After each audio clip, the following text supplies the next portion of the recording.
Depuis des années, la Chine se préparait à ce moment. 2027 était l'année que beaucoup pensaient être celle où cela arriverait. L'invasion de Taïwan que le président Xi Jinping brandit depuis toujours comme une menace. Mais un grain de sable est venu enrayer la machine.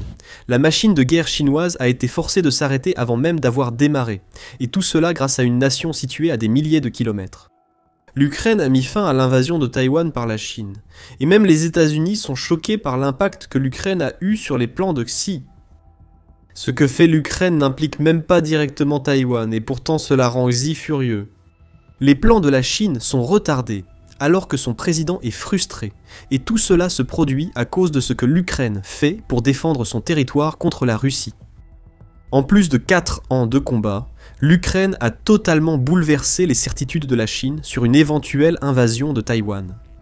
Au point qu'il n'est pas exagéré de dire que l'Ukraine a joué un rôle majeur en rendant impossible pour la Chine d'envahir ou d'annexer Taïwan dans un avenir proche.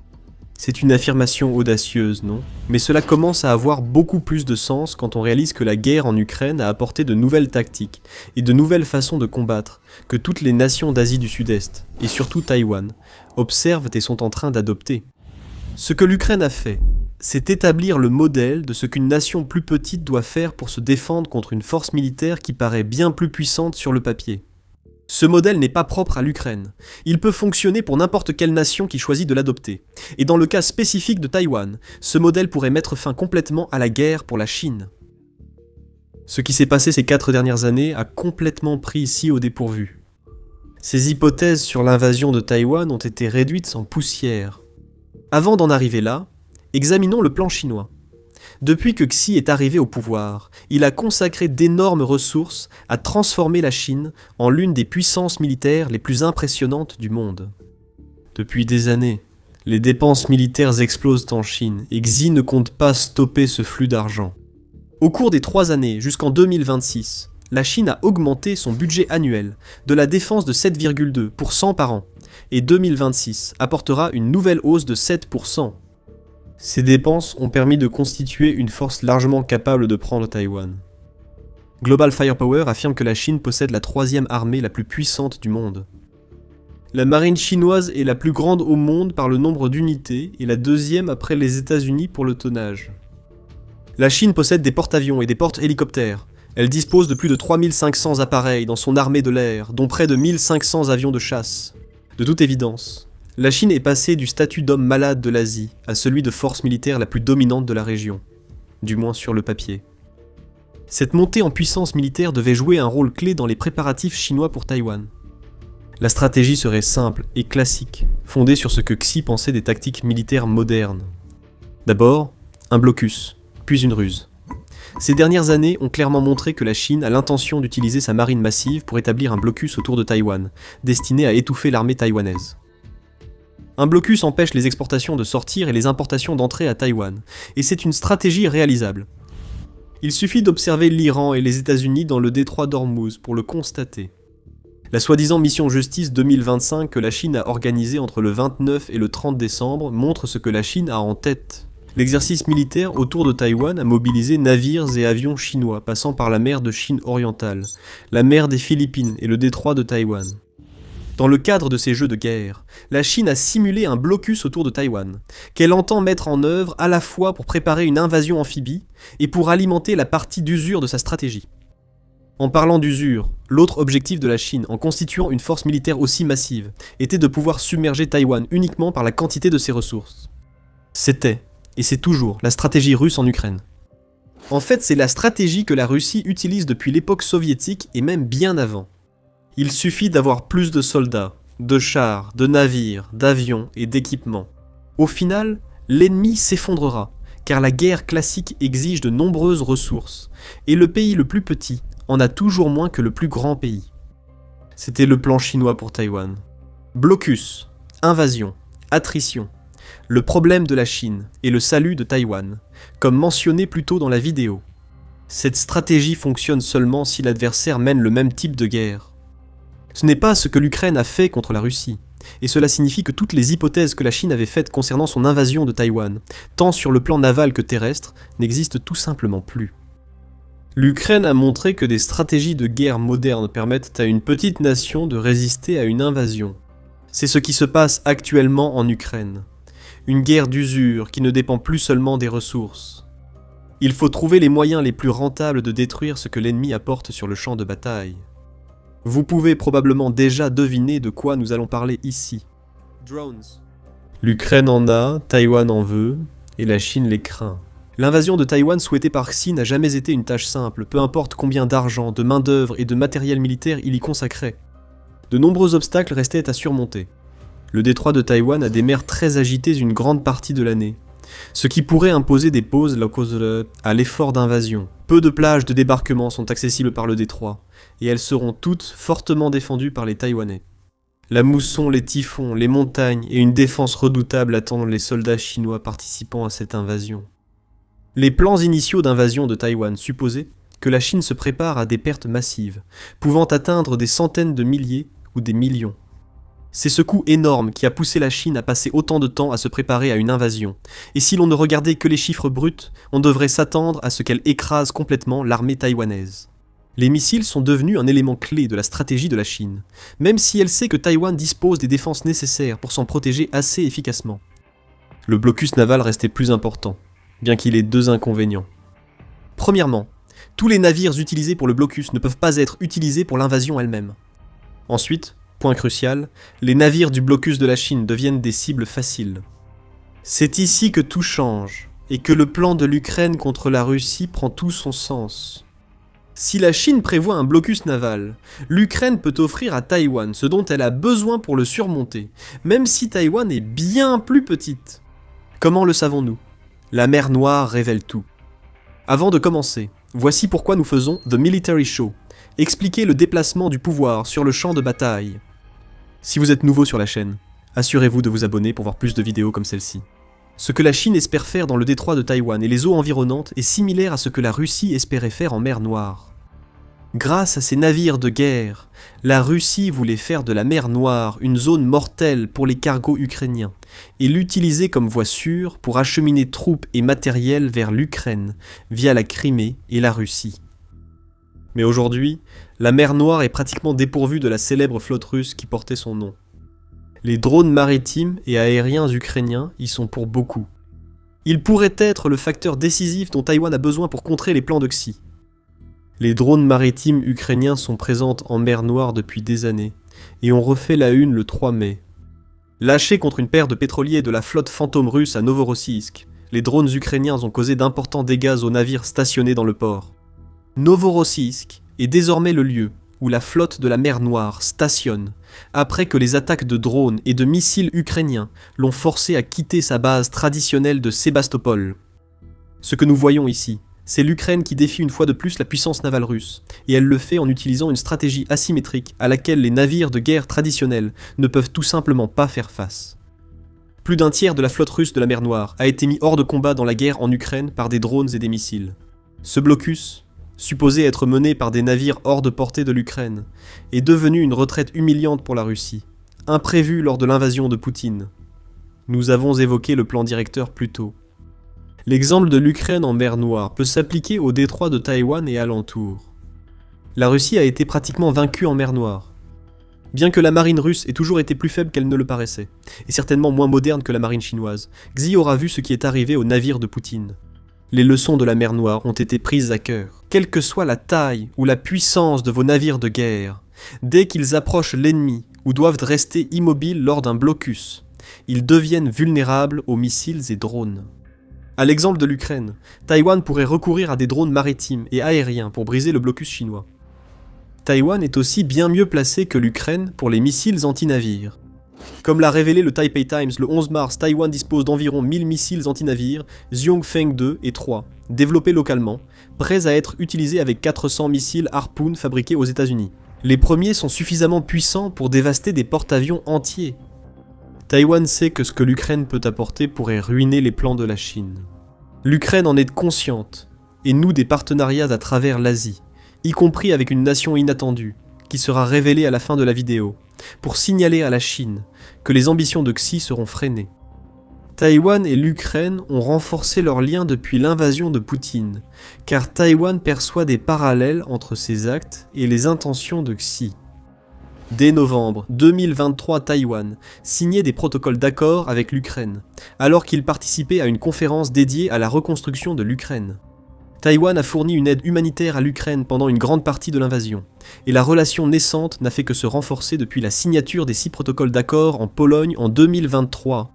2 ans plus tard, Taïwan a signé un pacte avec l'Ukraine pour lancer un programme médical offrant formation de médecins, matériel et soutien. Taïwan n'a pas fourni d'aide militaire à l'Ukraine, sans doute pour éviter des tensions dans l'Indo-Pacifique. Mais ce qui avait débuté comme une relation humanitaire semble prêt à évoluer. Le 23 janvier, le Forum de défense Indo-Pacifique a indiqué que Taïwan souhaite désormais coopérer avec l'Ukraine pour renforcer ses capacités de drones. Un tel geste officialiserait les types de partenariats qui se sont déjà développés par des canaux privés, rapporte le Forum. Cela soutiendrait également probablement des initiatives lancées à Taïwan, comme le programme de développement de drones sur 5 ans que Taïwan a lancé en 2025. La relation entre Taïwan et l'Ukraine se renforce, et au grand désarroi de Xi, il est clair que Taïwan reconnaît que l'Ukraine a créé le modèle pour repousser une invasion navale chinoise. D'autres pays indo-pacifiques ont observé l'Ukraine face à la Russie, et imitent aussi ses tactiques de drones. La Thaïlande utilise des drones semblables à ceux de l'Ukraine pour viser les forces cambodgiennes, selon le Télégraphe. Lors de l'exposition Defense Service Asia 2026 en Malaisie, les drones étaient au premier plan. L'exposition a montré une forte demande dans toute l'Asie pour les armes utilisées par l'Ukraine. Même en allant vers l'ouest de l'Indo-Pacifique et le Golfe, il y a des signes de ce qui pourrait se profiler entre l'Ukraine et Taïwan. L'Ukraine a conclu des accords de défense de 10 ans avec plusieurs pays du Golfe affectés par la guerre États-Unis-Iran, centrés sur les drones. Poutine est évidemment en colère de voir l'Ukraine gagner autant d'influence en Asie, mais Xi sera encore plus furieux. Il voit des décennies d'investissement pour faire de la Chine une puissance militaire dominante s'envoler, alors que les drones deviennent l'arme principale des nations que la Chine cherche à intimider.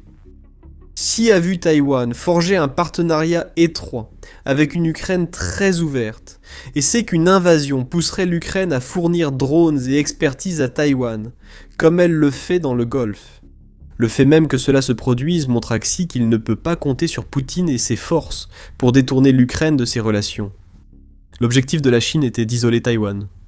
L'Ukraine semble déterminée à s'assurer que cela n'arrive pas, et il y a encore le rebondissement final qui approche. Avant d'en arriver là, il y a ce que Xi avait l'intention de faire et ce qui va réellement se passer. Xi voulait utiliser la situation en Ukraine comme diversion et terrain d'entraînement pour les soldats chinois. Tandis que le monde se concentrait sur l'Ukraine, il ignorait la Chine et ses ambitions sur Taïwan. L'opération Fureur épique des États-Unis contre l'Iran était une diversion de plus. Les États-Unis comptent parmi les pays les plus enclins à défendre Taïwan en cas d'invasion chinoise.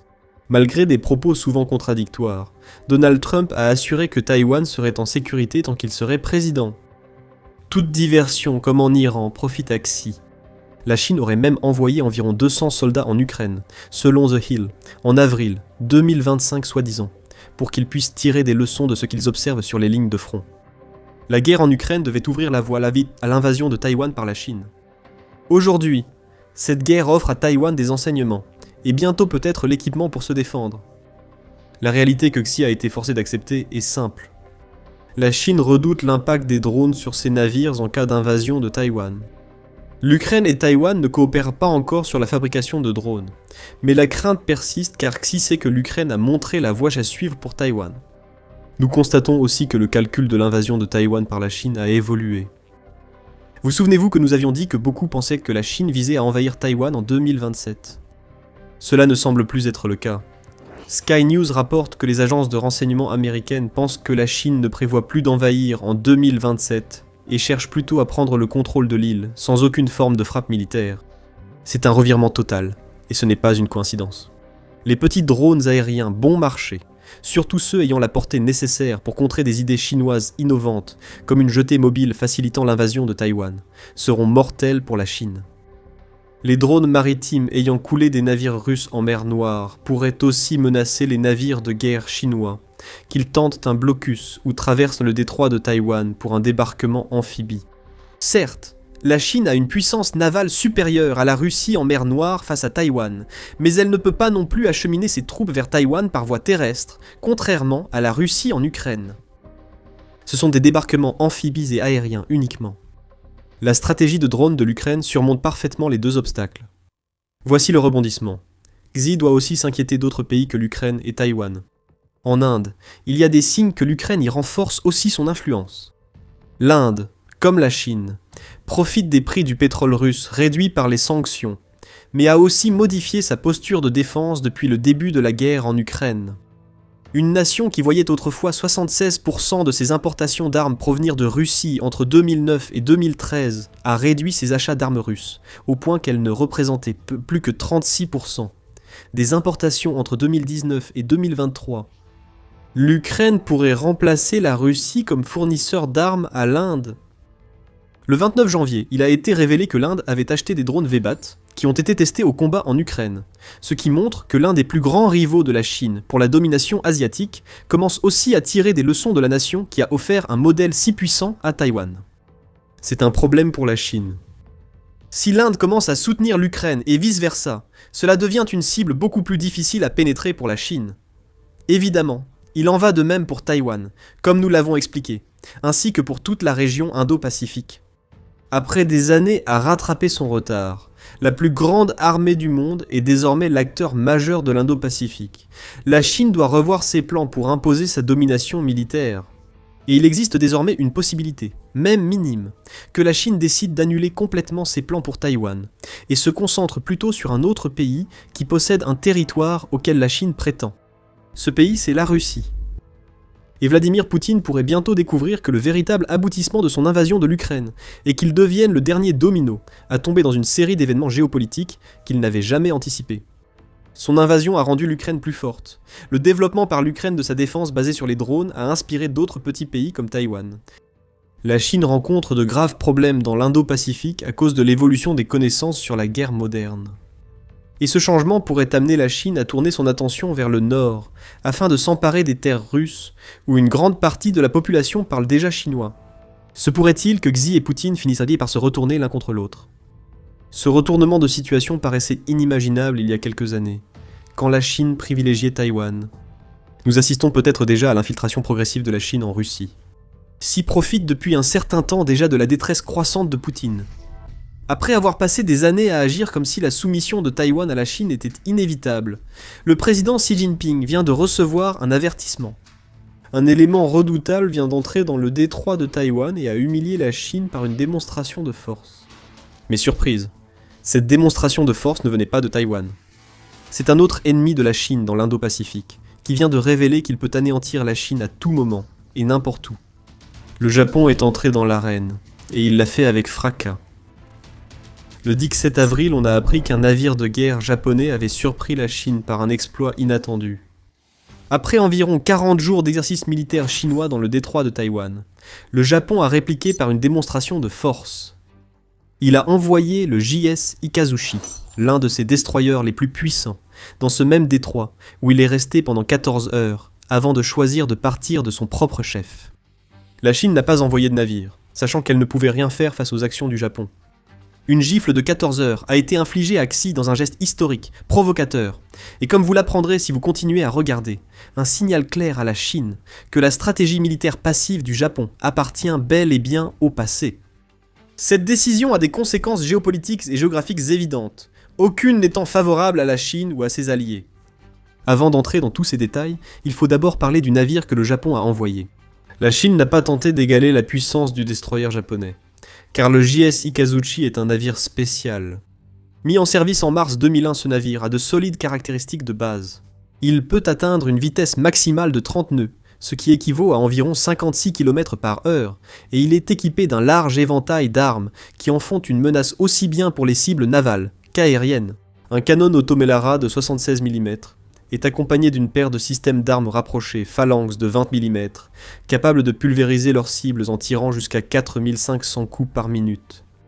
Le navire japonais est également équipé de 8 missiles anti-navires SSM-1B, d'une paire de tubes lance-torpilles de 324 mm et de 2 systèmes de lancement vertical à 16 cellules, dont l'un transporte des missiles surface-air Sea Sparrow évolués. La Chine ne voulait absolument pas s'attaquer à ce navire. Si tentait quelque chose, le JS Ikazuchi est prêt à affronter toute menace, quelle qu'elle soit. Mais la Chine savait déjà qu'elle devrait endurer son humiliation. Malgré toutes les tentatives de Xi pour projeter sa puissance dans et autour des eaux taïwanaises, l'arrivée du JS Ikazuchi et son séjour de 14 heures sont loin d'être la première fois que le Japon envoie un tel signal à Xi ces dernières années. En septembre 2024, Tokyo a rompu avec sa longue tradition d'éviter d'envoyer ses navires de guerre dans le détroit de Taïwan lorsque le Sazanami a effectué la traversée. En 2025, 2 autres navires de la force maritime d'autodéfense japonaise ont fait le voyage. La plus récente humiliation pour Xi est aussi la première fois qu'un navire de guerre japonais a traversé le détroit de Taïwan depuis que Sanae Takaichi est devenue première ministre du Japon en octobre 2025. C'est un message en soi. Le Japon, même sous une nouvelle direction, reste préoccupé par la provocation envers la Chine. La Chine devrait être capable de répondre à tout cela. Du moins, c'est le message que Xi et ses acolytes envoient depuis des années, alors que le pays s'est doté d'une marine censée faire l'envie du monde entier. Selon Global Firepower, la marine chinoise compte désormais 841 unités, ce qui en fait la plus grande du monde en termes de nombre d'actifs. La Chine est aussi deuxième pour le tonnage total de sa marine, ce qui signifie qu'elle dispose de grands navires menaçants. L'idée derrière cette montée en puissance était de permettre à la Chine de dominer les eaux de la région Indo-Pacifique de manière si écrasante que des pays comme le Japon auraient ni trop peur pour même faire naviguer leurs navires de guerre dans des eaux où la Chine a ne serait-ce qu'un léger intérêt. Xi ne s'intéresse pas seulement au détroit de Taïwan. Le Japon y a envoyé un de ses meilleurs destroyers. La réaction de la Chine revient à écrire une lettre de protestation à quelqu'un qui vient de vous frapper au visage. La Chine s'est contentée d'une faible dénonciation de la prétendue provocation japonaise, accompagnée de reportages encore plus discrets tentant de présenter l'action du Japon comme une offense à ses efforts de paix. Arab News indique que Liu Xiaobo, porte-parole du ministère chinois des Affaires étrangères, a qualifié le déploiement du navire de guerre japonais dans le détroit de Taïwan de démonstration de force, affirmant que cela menace la souveraineté chinoise et constitue une succession d'erreurs. L'hypocrisie de cette déclaration est irréelle. Xi conteste la souveraineté taïwanaise depuis des années, mais continue d'accuser ceux qui ne se soumettent pas à sa volonté par l'intermédiaire de ses porte-paroles. Nippon a relayé davantage les propos de Guo, alors que le porte-parole tentait d'affirmer que ce que le Japon a fait porte atteinte à la paix et à la stabilité du détroit de Taïwan, et que le Japon a franchi une ligne rouge qui ne devrait jamais être franchie. C'est encore une réaction incroyable vu les menaces et l'intimidation constante de la Chine contre Taïwan dans ce détroit. Mais ce qui ressort de tout cela, c'est que la Chine a multiplié les déclarations, mais aucune réponse militaire. La Chine a toutefois affirmé avoir suivi le navire japonais. C'est déjà quelque chose, supposons-nous. Aucune interception n'a été tentée dans les eaux, que la Chine tente de revendiquer comme étant les siennes. Mais Xi et ses alliés ont laissé un destroyer japonais traverser calmement le détroit de Taïwan en 14 heures. La réalité que la Chine ne veut pas que quiconque sache, c'est que Xi a tout déclenché, et il donne maintenant l'impression d'avoir trop peur pour aller jusqu'au bout. Pendant 40 jours entre mars et avril, la Chine a pratiqué un blocus naval des eaux taïwanaises, ce qui était clairement destiné à montrer que Xi se rapproche plus que jamais de l'idée de déclencher une invasion. Cette répétition de blocus faisait suite à une série de manœuvres militaires menées par la Chine autour de Taïwan en décembre 2025, qui simulait également un blocus, ainsi que la prise de points stratégiques à Taïwan.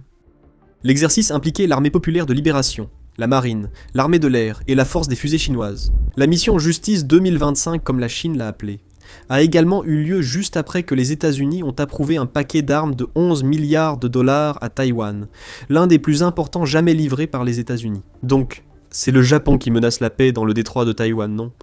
Il semble que la Chine ait davantage nui à la paix que tout autre. Le Japon a aussi été la cible des intimidations chinoises. En février, la Chine a envoyé une flotte de pêche composée de plus de 20 bateaux, dans la zone économique exclusive du Japon, ou ZEE. Une ZI est une portion de l'océan s'étendant sur environ 200 milles nautiques depuis les eaux territoriales d'un pays, où celui-ci a juridiction sur les ressources. Le fait que la Chine envoie des bateaux de pêche dans cette ZEE était destiné à être une provocation de façade. Un message de Xi annonçait que la Chine pouvait entrer à tout moment dans les eaux exploitées par le Japon et voler des ressources à Tokyo. Mais la mission chinoise allait au-delà. La flotte de pêche chinoise était en réalité un loup déguisé, car il était clair que ces navires avaient d'autres objectifs que la pêche. Nous ignorons ce que c'était, peut-être de l'espionnage. Nous n'avons jamais pu le découvrir, car le Japon a envoyé des hélicoptères d'attaque et des navires équipés de canons à eau pour chasser la flotte de pêche chinoise de ces eaux. Voilà le contraste. La Chine envoie des bateaux dans les eaux japonaises et reçoit une réponse militaire claire, signalant à Xi de ne pas tenter sa chance. Le Japon envoie un navire de guerre pour un voyage de 14 heures à travers le détroit de Taïwan, que la Chine considère comme le sien, et il n'y a aucune réaction de la marine chinoise. Il n'y a eu aucune réponse immédiate, aucune tentative de repousser le navire japonais. Un président chinois humilié, réduit à demander à un proche de protester contre la provocation. Xi devrait pleurer pour bien plus que cela. Le Japon a envoyé des signaux, et Xi sait maintenant que ses plans d'invasion de Taïwan sont menacés. Plusieurs problèmes surgissent pour ces plans, que nous allons analyser en détail. Avant cela, vous regardez l'émission militaire, qui vous offre une vision complète des coulisses de l'actualité. Alors abonnez-vous pour être sûr de ne jamais manquer une vidéo. Le Japon a récemment agi dans le détroit de Taïwan, envoyant 2 messages à Xi. Le Japon a averti le président chinois qu'il ne peut pas s'entraîner à bloquer le détroit de Taïwan sans conséquence. Le voyage du JSI Kazushi sur cette voie montre surtout que le Japon veut signaler à la Chine qu'aucun blocus ne l'arrêtera. Si les navires japonais veulent en naviguer, ils le feront. Mais le deuxième message, et de loin le plus important du point de vue de Xi, c'est que le Japon n'adopte plus l'approche militaire passive, qui a défini sa place dans l'Indo-Pacifique depuis des décennies. Cette position a conduit le Japon à s'engager pendant des années, à ne défendre que ses propres frontières. Le Japon n'avait pas vraiment d'armée, du moins au sens d'une force qu'il pourrait utiliser pour attaquer une autre nation. Il avait une armée conçue pour l'autodéfense, mais qui n'allait pas activement faire des choses comme envoyer des navires de guerre dans des eaux qui ne lui appartenaient pas. Beaucoup de choses ont changé au Japon ces 20 dernières années. Les signes de ce changement radical dans la doctrine du Japon commençaient déjà à apparaître, en septembre 2015. C'est à ce moment-là que la BBC a rapporté de nouvelles lois, introduites par le Premier ministre de l'époque, Shinzo Abe, qui permettaient une interprétation beaucoup plus large de ce que la constitution du pays autorise.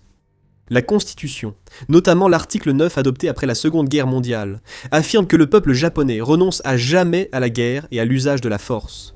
La nouvelle loi d'Abe a introduit dans l'équation ce que l'on a appelé le pacifisme proactif.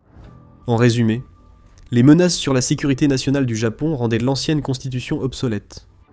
Le pacifisme ne fonctionne que lorsqu'il n'y a pas une autre nation qui procède à une montée en puissance militaire massive, manifestement conçue pour en faire la pièce maîtresse de l'Indo-Pacifique. Plus d'une décennie plus tard, l'East Asia Forum déclare que la rupture discrète du Japon avec le pacifisme devient de plus en plus bruyante.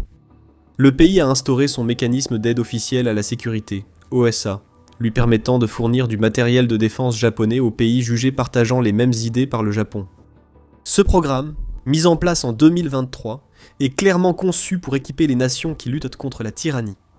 Les sommes versées par le Japon dans ce programme sont faibles militairement. Seulement 12,5 millions de dollars en 2023 jusqu'à 31,2 millions de dollars en 2024, puis 44,3 millions de dollars en 2025. Vous voyez probablement une tendance ici. Chaque année, le Japon augmente ses dépenses d'aide militaire, principalement en faveur de pays situés sur des routes maritimes jugées essentielles pour son commerce et sa sécurité. La Chine convoite beaucoup de ces mêmes voies. Xi verra clairement l'OSA comme une menace. Le Japon a déjà annoncé que son budget OSA sera de 116 millions de dollars en 2026, ce qui représente plus du double du montant dépensé par le pays en 2025. Non. Ce que nous voyons ici, c'est un géant endormi qui se réveille. Cela débute modestement. Des millions de dollars d'aide militaire à des pays opposés à la Chine, et l'envoi de navires de guerre dans la seule voie navigable que la Chine veut réserver à ses propres navires. Mais c'est le Japon qui délaisse peu à peu le pacifisme, ayant marqué sa politique étrangère et de défense pendant des décennies. Le Japon réalise qu'il est, à part Taïwan, la seule nation de l'Indo-Pacifique capable de contrer sérieusement les plans d'invasion de Xi. Il ne s'agit pas uniquement de la puissance militaire du Japon. Xi surveillera la situation avec inquiétude, car il sait que le Japon représente un piège géographique pour toute la marine chinoise s'il choisit d'envahir Taïwan. Le principal problème de la Chine avec le Japon, c'est que ce n'est pas une seule île. C'est une grande île accompagnée de petites îles s'étendant en mer de Chine orientale, offrant à la nation des positions clés en mer des Philippines et, si besoin, en mer de Chine méridionale. Imaginons un scénario d'invasion de Taïwan. Ça souhaiterait que la Chine envahisse Taïwan sans que d'autres pays réagissent. Xi pourrait ainsi concentrer toute la marine chinoise sur Taïwan, mais cela n'arrivera pas. Pour que la Chine réussisse une invasion de Taïwan tout en tenant les alliés de l'île à distance, elle devra envoyer ses navires de guerre et ses sous-marins loin dans l'océan Pacifique. Ce qui se dresse sur la route de la Chine, c'est le Japon, une barrière géographique naturelle. La Chine le sait. Elle appelle ce mur la première chaîne d'îles, qui s'étend d'Okinawa, au sud du Japon, jusqu'à Taïwan. Dans la mer de Chine orientale, les îles Senkaku, petits îlots administrés par le Japon, sont contestés par la Chine. Considérés insignifiants par leur taille, ces îlots sont au nord du détroit de Miyako, passage obligé pour les navires de guerre chinois vers le Pacifique. Les îles Okinawa font également partie de l'archipel des Ryukyu, qui comprend les îles Miyako et Yaeyama. On voit immédiatement que le Japon pose problème. La Chine veut empêcher toute aide américaine à Taïwan, mais ne le pourra pas si le Japon ferme le détroit de Miyako avec ses navires de guerre. Xi pourrait tenter de bloquer le détroit. Selon le South China Morning Post, cela permettrait à la Chine de prendre en otage la chaîne d'îles japonaises. Ce n'est cependant pas une solution parfaite. Si les navires de guerre chinois font un blocus, ils ne pourront empêcher les États-Unis d'envoyer des navires à travers le Pacifique. Le détroit de Miyako pourrait être le théâtre d'une seconde bataille navale, loin de Taïwan, et Xi ne peut se permettre de disperser son attention. En parlant de division de l'attention, le Japon ne prendrait pas à la légère le fait que la Chine tente de créer un blocus dans les eaux territoriales japonaises.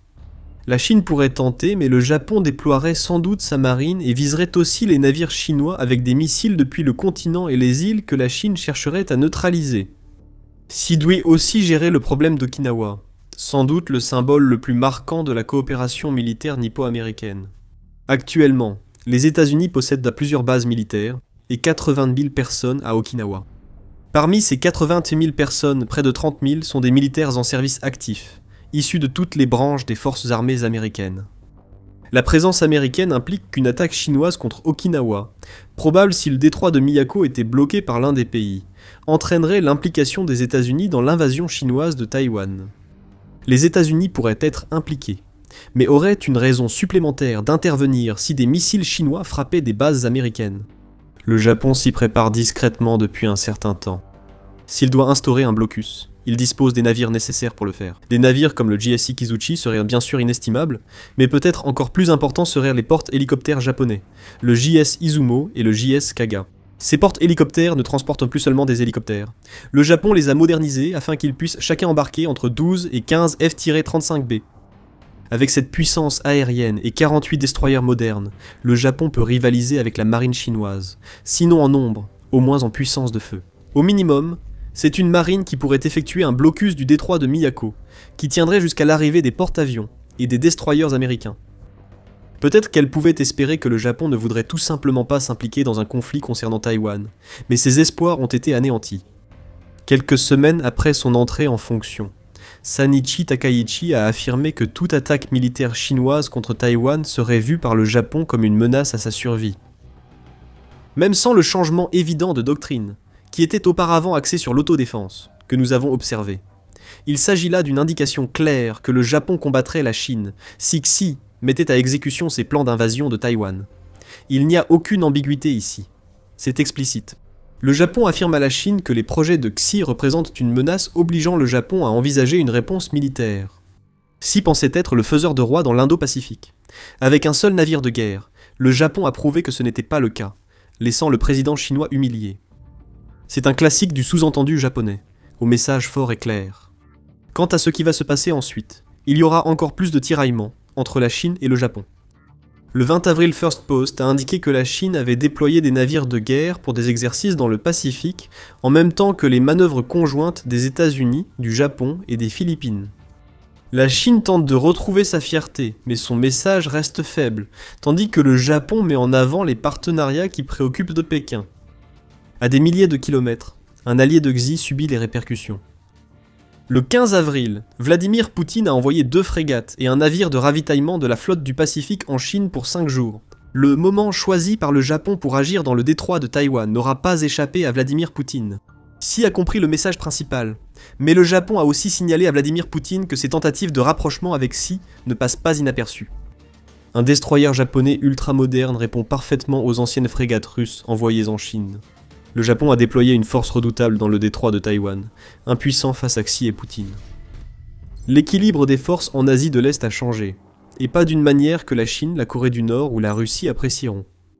Le Japon vient tout juste de déployer 2 nouveaux missiles qui étendent considérablement sa portée et ses capacités à mener des contre-attaques. De plus, les deux sont des créations entièrement nationales. Leur déploiement signifie que de vastes zones, tant en mer que sur terre, qui n'étaient auparavant accessibles que par les forces américaines stationnées au Japon, sont désormais clairement à la portée du Japon. Le statu quo dans la région a changé en faveur du Japon, peut-être de façon permanente. Voici les informations sur ces 2 nouveaux missiles, et pourquoi la Chine, la Corée du Nord et la Russie s'inquiètent de leur déploiement. De manière déroutante, les 2 nouveaux missiles s'appellent Type 25. Le missile Type 25 surface navire et le projectile planant à grande vitesse. Type 25. Cette dénomination est une particularité de la politique japonaise de désignation des armes. Les nouveaux équipements portent l'année fiscale de leur mise en service. Les 2 nouveaux types de missiles ont été officiellement déployés le 31 mars 2026, le dernier jour de l'année fiscale japonaise 2025. Bien qu'ils diffèrent beaucoup en spécifications et capacités, ils portent tous 2 le nom Type 25. Ces 2 systèmes sont remarquables car ce sont les premiers missiles de frappe à distance développés localement par le Japon et déployés dans des unités actives. Pour être juste, le premier des 2, le missile surface navire Type 25 ou SSM, est en réalité une amélioration d'un missile existant, le Type 12. Comme vous pourriez vous y attendre, étant donné le nom du missile et la convention de dénomination japonaise, le Type 12 a été introduit en 2012 ou au premier trimestre 2013. En réalité, bien que le développement ait été achevé en 2012, il n'a été officiellement mis en service qu'en 2015. Nous mettrons cela sur le compte d'autres particularités dans les conventions de désignation japonaises. Le Type 12 est un missile anti-navire monté sur camion, développé par Mitsubishi Heavy Industries du Japon. C'est également une amélioration par rapport au vieillissant, Type 88 SSM. Comme son nom l'indique, le Type 88 a été introduit à la fin des années 1980. La mise à niveau du Type 12 a ajouté des capacités modernes comme un système de navigation inertielle ou INS avec un guidage GPS en cours de trajectoire. Il offrait aussi une meilleure précision grâce à des capacités accrues de correspondance du relief et de discrimination des cibles. Selon les commandes d'approvisionnement, environ 50 systèmes Type 12 auraient été déployés au total. Plus tard, une version lancée depuis un navire du Type 12 appelé Type 17 SSM-2 a été introduite en, vous l'avez deviné, 2017. Conçu pour les destroyers de la classe Maya au Japon, il a doublé la portée du Type 12 terrestre, atteignant environ 400 km. Maintenant, le Type 25 étend à nouveau cette portée à environ 1000 km, soit environ 5 fois plus que le Type 12. Et c'est précisément ce qui met les armées chinoises et nord-coréennes sur le qui-vive. Le Japon possède pour la première fois une capacité réelle de frappe à distance. Le développement par l'Ukraine de missiles locaux comme Flamingo, Neptune, FP-7 et FP-9 l'a libéré de sa dépendance aux systèmes occidentaux tels que Storm Shadow ou Scalp pour ses frappes à longue portée contre la Russie. Désormais, le Japon a la même flexibilité. Nous verrons plus tard que cela pourrait être crucial dans les prochaines années. Techniquement parlant, un missile est généralement considéré comme une arme de frappe à distance s'il a une portée supérieure à environ 145 km. À cette distance, le missile peut être tiré hors de portée des défenses aériennes ennemies. Le Type 12 est donc déjà un missile de frappe à distance. Mais ce n'est pas le cas lorsqu'on considère les défenses aériennes antimissiles de la Chine. Bien sûr, le système russe, S-300 de la Chine, et l'analogue domestique QG, 15, n'ont qu'une portée effective d'environ 200 km, et la portée du QG, 9 est à peu près équivalente à celle du Type 12. Cependant, le système QG, 22 de la Chine, a une portée d'environ 170 km. Son système russe, S-400, a une portée maximale approchant les 400 km, et son QG, 19, conçu comme un analogue longue, portée du THAAD américain, atteint environ 3000 km. Le Type 12 n'est pas un missile de frappe à distance, contrairement aux 3 autres systèmes. Avec une portée environ 2 fois et demie supérieure à celle des défenses aériennes chinoises les plus étendues, le missile Type 25 SSM est clairement un missile de frappe à distance. De plus, le Japon prévoit d'étendre encore la portée des futures versions à environ 1500 km. Mais même avec sa portée actuelle de 1000 km, le Type 25 change la donne en Chine, en Corée du Nord et dans leurs environs. La portée limitée du Type 12 signifiait qu'il fonctionnait principalement comme une défense ponctuelle. La portée du Type 25 transforme le missile en une capacité de frappe de précision à longue portée, capable de cibler à la fois des formations navales et des objectifs terrestres sélectionnés. La mise à niveau a été approuvée par le Congrès japonais, ou la Diète, en décembre 2020, La production de masse aurait commencé au cours de l'exercice 2023, avec un déploiement accéléré à l'exercice 2025. Les Japonais ont respecté cet engagement, bien que même s'ils l'ont fait le dernier jour de l'année. Pour l'instant, on ignore presque tout des spécifications, comme la taille de l'ogive, la vitesse, etc. Ce que nous savons, c'est que la cellule du type 25 a été repensée pour réduire sa signature radar, ce qui est essentiel pour sa survie face au système de défense aérienne moderne. Il est équipé d'un turboréacteur compact optimisé pour la croisière à basse altitude sur de longues distances, réduisant ainsi les risques de détection lors des vols prolongés. Le guidage du type 25 associe navigation inertielle, positionnement satellite, référence terrain et imagerie radar terminale. Cette combinaison permet d'engager des cibles maritimes mobiles avec la plus grande précision japonaise. Le missile reçoit aussi des mises à jour en vol grâce à des liaisons de données réseau, intégrant en temps réel les infos d'avions de patrouille maritime, de stations radar côtières ou d'autres moyens de surveillance. Il coche également une autre case essentielle pour les missiles terrestres modernes, la mobilité. Le système est monté sur un véhicule lanceur-transporteur à haute mobilité, installé sur un châssis à 8 roues motrices. Chaque lanceur transporte 6 conteneurs de missiles et peut effectuer des tirs en salve rapide avant de se repositionner rapidement.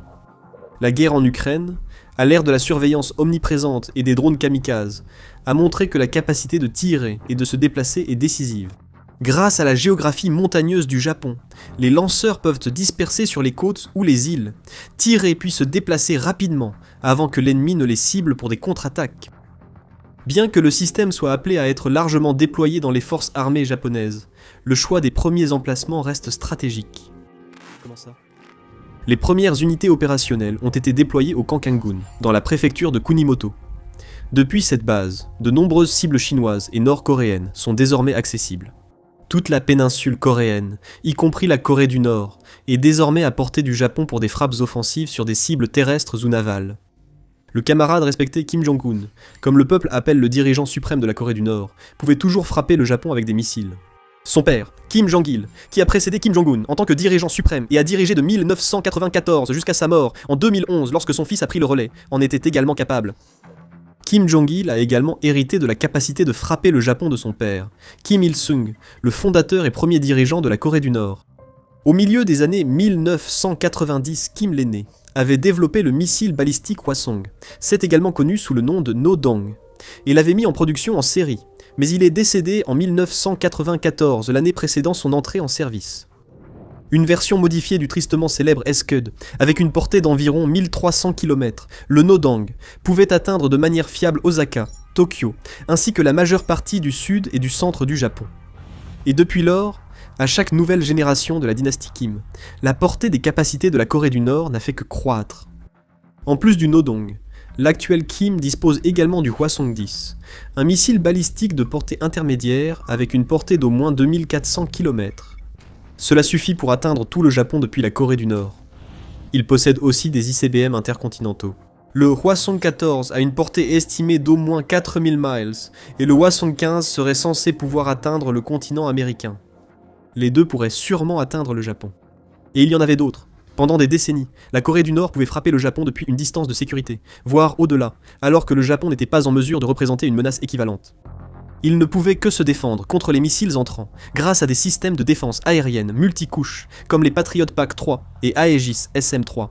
La portée accrue du missile type 25 SSM rééquilibre les forces. Si vous nous frappez, nous ripostons. Peut-être même frappons-nous les premiers. Ces options sont maintenant disponibles pour le Japon, lui offrant un levier similaire face à la Chine. Pas exactement pareil, mais presque. La différence tient à la taille immense de la Chine.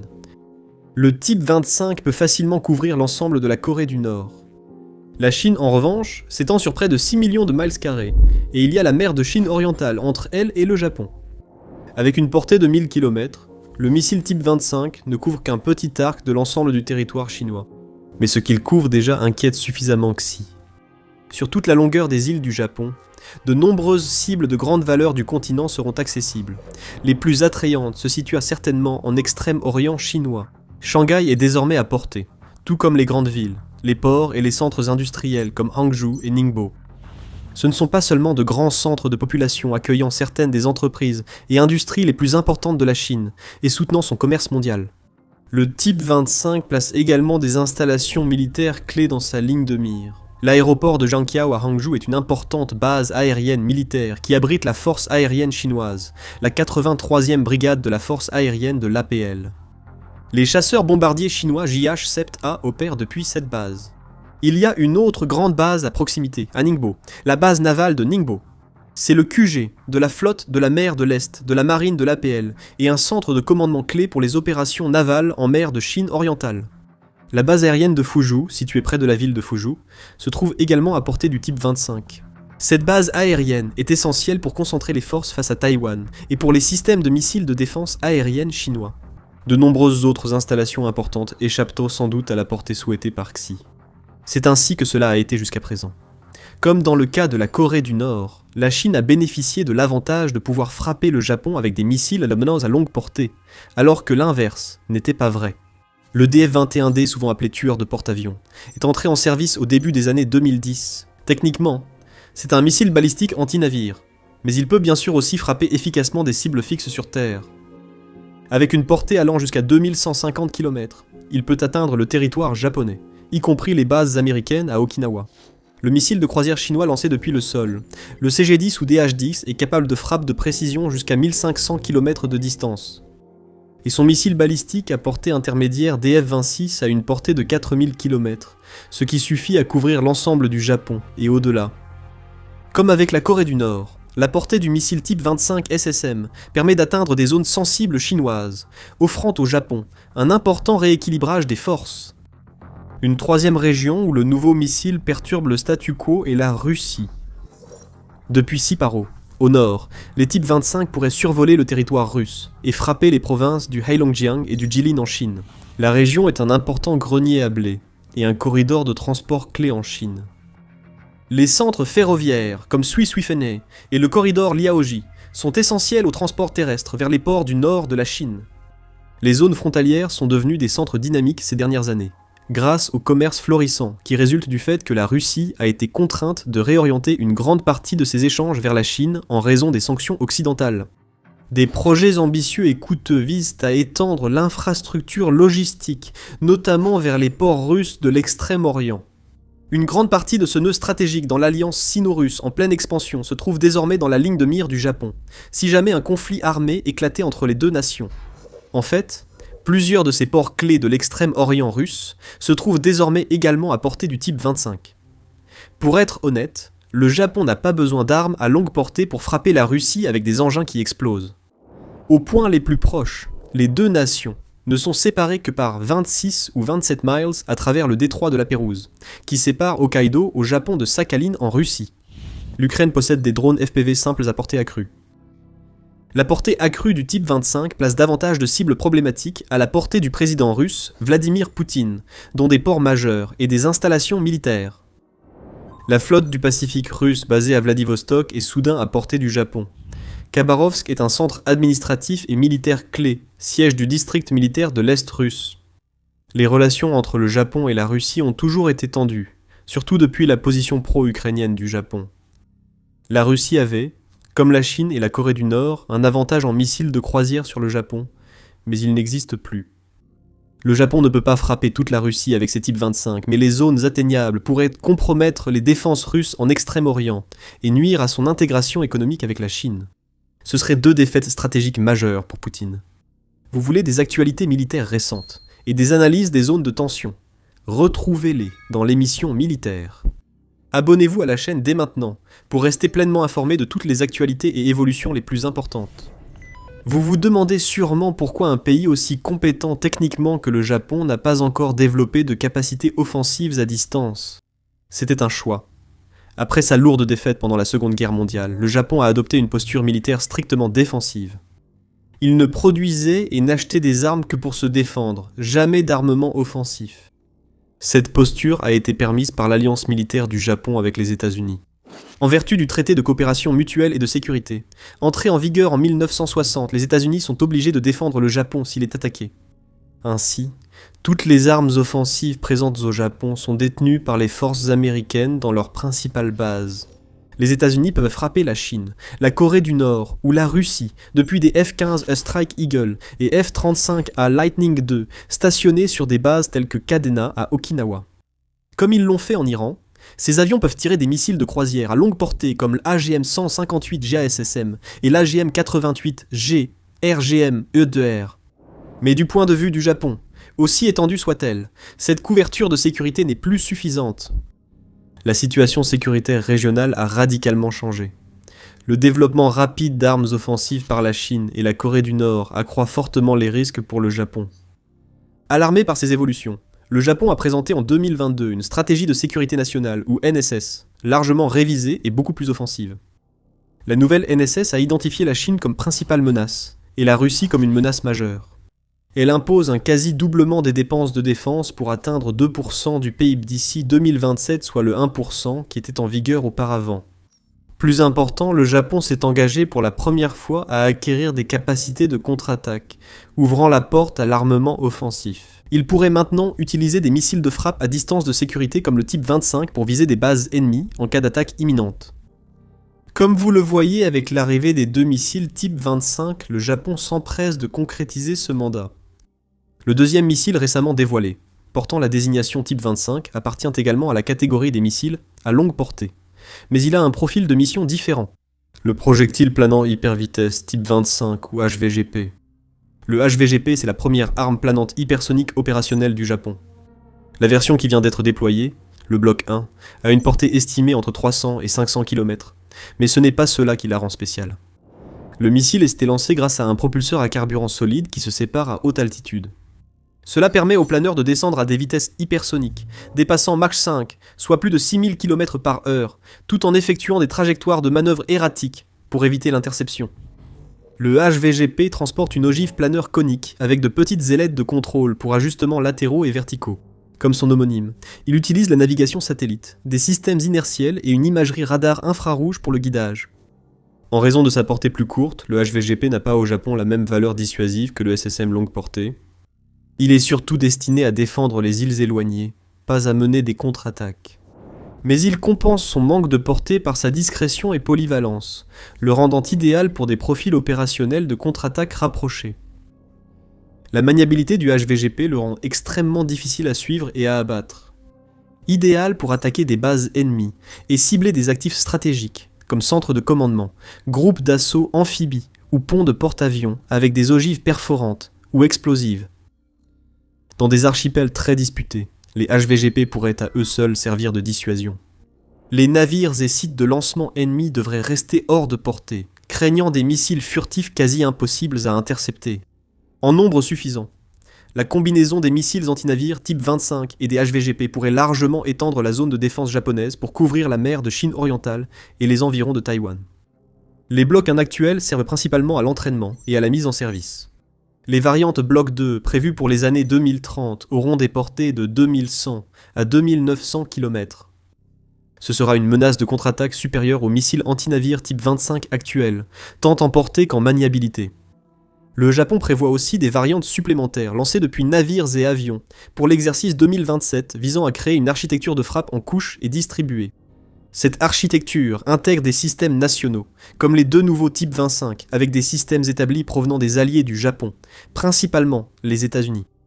Le Japon prévoit d'équiper ses 8 destroyers Aegis de missiles de croisière Tomahawk américains. Également en mars 2026, le destroyer de classe Kongo JS Chokai a été modernisé avec succès pour lancer des Tomahawk. Pour la première fois, un navire de guerre japonais peut frapper des cibles à plus de 1600 km.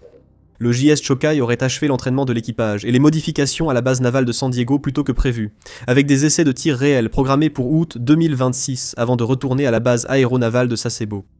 Un problème subsiste, le Japon devra peut-être attendre avant de recevoir ses Tomahawks. Le Japon a commandé 400 Tomahawk, 200 de la variante Bloc 4 et 200 de la variante Bloc 5 dans le cadre d'un contrat de 1,7 milliard de dollars en 2024. Les livraisons devaient être terminées en 2027. Les États-Unis ont tant utilisé de Tomahawk contre l'Iran qu'une chaîne d'approvisionnement déjà fragile a été perturbée. Les États-Unis ont rapidement épuisé leur stock à un rythme impossible à reconstituer. Avant la guerre, ils disposaient de 3000 à 4500 exemplaires, des variantes Bloc 4 et 5. Il aurait utilisé 400 unités au cours des 72 premières heures contre l'Iran et 850 au cours du premier mois. Pendant ce temps, la production annuelle est restée entre seulement 60 et 90 unités par an. Le département de la Défense des États-Unis et Raytheon ont signé en février 2026 de nouveaux accords pour produire 1000 Tomahawk par an, mais cela prendra du temps et les besoins des forces américaines resteront prioritaires.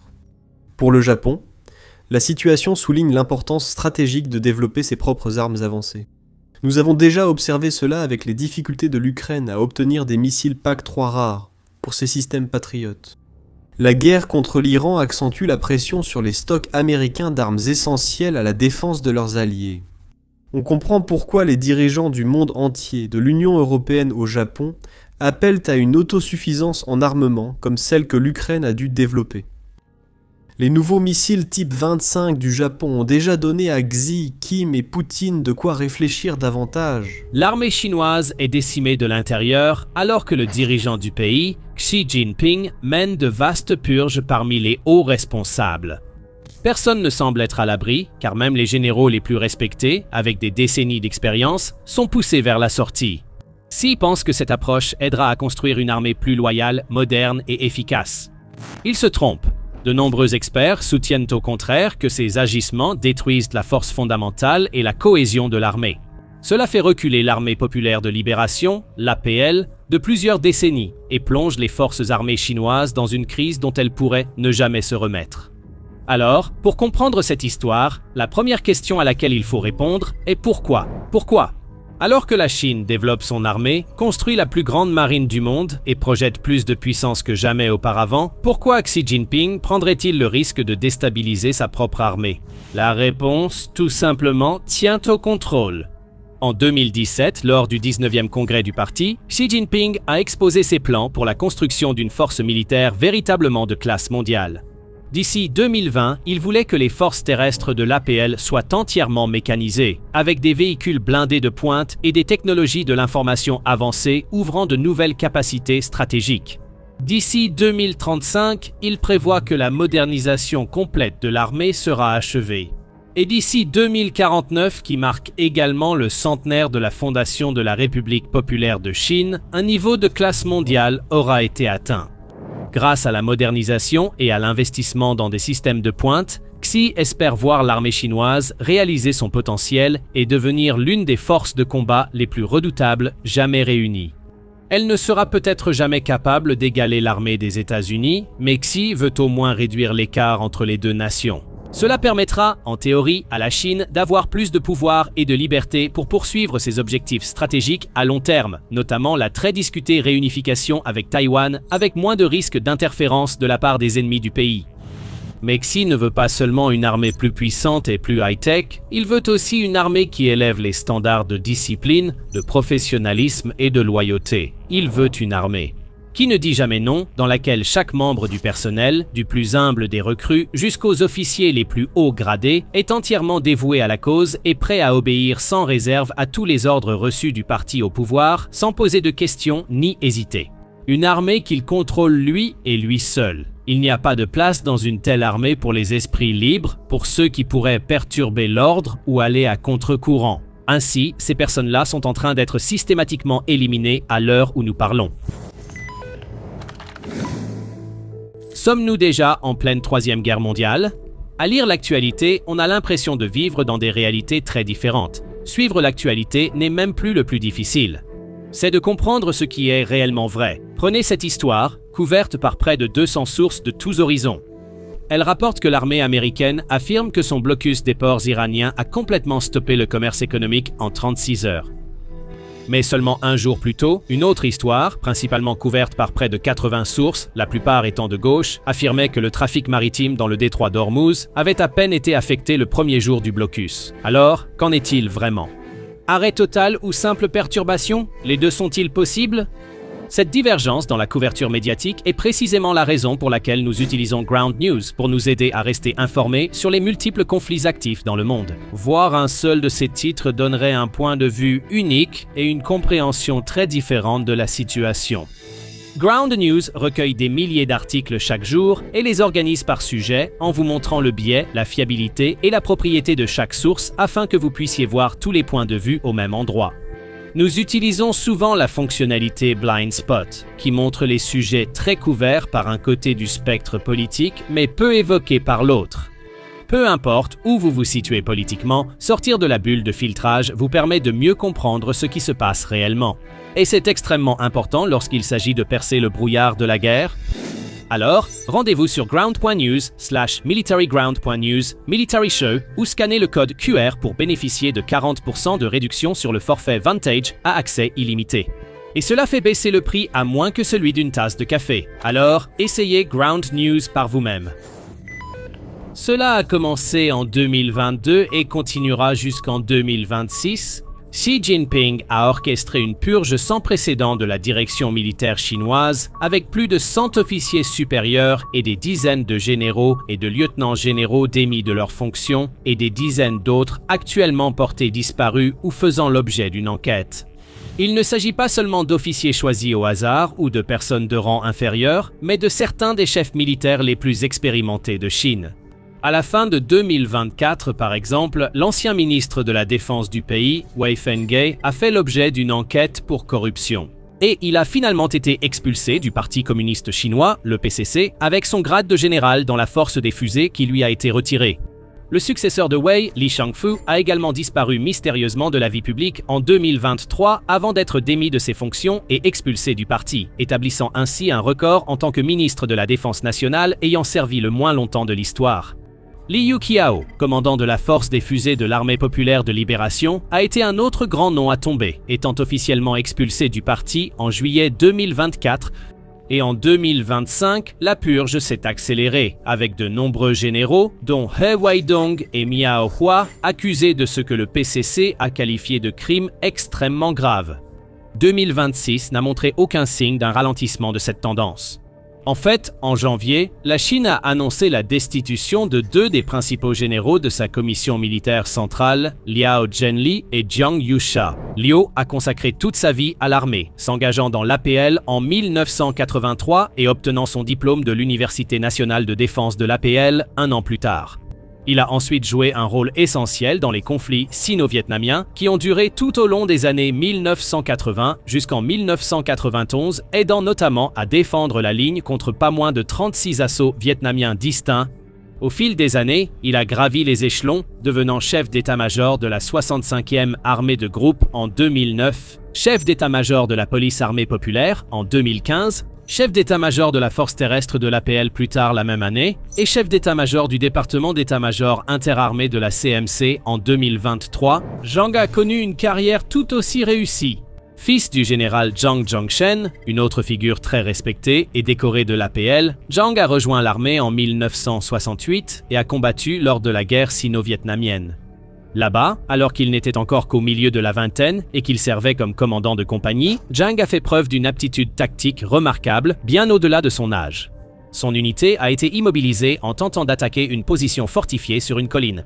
Comprenant que toute nouvelle tentative d'assaut frontal était vouée à l'échec, Jiang a fait une demande audacieuse. Il a demandé un bataillon entier, 4 fois plus grand que son unité, pour effectuer une manœuvre de contournement dans la jungle. Le commandant du régiment a finalement approuvé la demande et l'attaque surprise a fonctionné. Les défenses vietnamiennes ont été percées et les soldats chinois ont célébré une victoire précieuse. Seulement 5 ans plus tard, Jiang était responsable de l'assaut principal lors de la bataille de Laosian, le plus grand affrontement de toute la guerre frontalière sino-vietnamienne. Encore une fois, ses tactiques étaient audacieuses et ambitieuses. Sa stratégie, qui impliquait le premier plan complet de coordination infanterie-artillerie de l'armée depuis la révolution culturelle, nécessitait un soutien massif de l'artillerie, bien au-delà de ce qu'un commandant de régiment demanderait ou aurait normalement droit. Mais une fois de plus, cela a fonctionné. Malgré une contre-attaque vietnamienne massive, les hommes de Jiang ont tenu leur position face à 6 régiments ennemis, grâce en grande partie au soutien de l'artillerie. Il avait prouvé ses capacités et mérité les nombreuses promotions qui ont suivi, Jiang devenant général de division en 1997, général de corps d'armée en 2007, puis général d'armée en 2011. En 2017, il a été nommé à la prestigieuse fonction de vice-président de la Commission militaire centrale, mais à la fin de 2025, il a disparu de la scène publique. Puis, en janvier, lui et Liao ont été officiellement démis de leurs fonctions. Du jour au lendemain, toutes leurs années d'expérience n'ont plus rien valu. Tous leurs services, leurs sacrifices et leur prestige ont été effacés du jour au lendemain. Xi et ses partisans les plus fidèles diront que tout cela était pour une noble cause. La version officielle du parti est que ces évictions massives de hauts responsables militaires ne font pas partie d'une purge politique. Elles sont simplement le résultat de la lutte de Pékin contre la corruption. Le PCC affirme que l'APL souffrait d'un grave problème de corruption de longue date, impliquant des officiers détournant des fonds, achetant leurs promotions, falsifiant des documents, et ainsi de suite. Il existe certainement des preuves pour étayer cet argument. Et comme le soulignent les partisans de Xi, une armée corrompue ne peut absolument pas atteindre ce statut de classe mondiale si important que la Chine vise. L'armée ne pourrait jamais atteindre les normes élevées de crédibilité et de qualité qu'elle vise si elle est remplie d'officiers qui mentent, volent et trichent régulièrement. En conséquence, le parti affirme qu'il n'avait pas d'autre choix que d'enquêter et de punir ceux qui avaient enfreint les règles. Le PCC soutient également que le parti doit toujours garder le contrôle total de l'armée.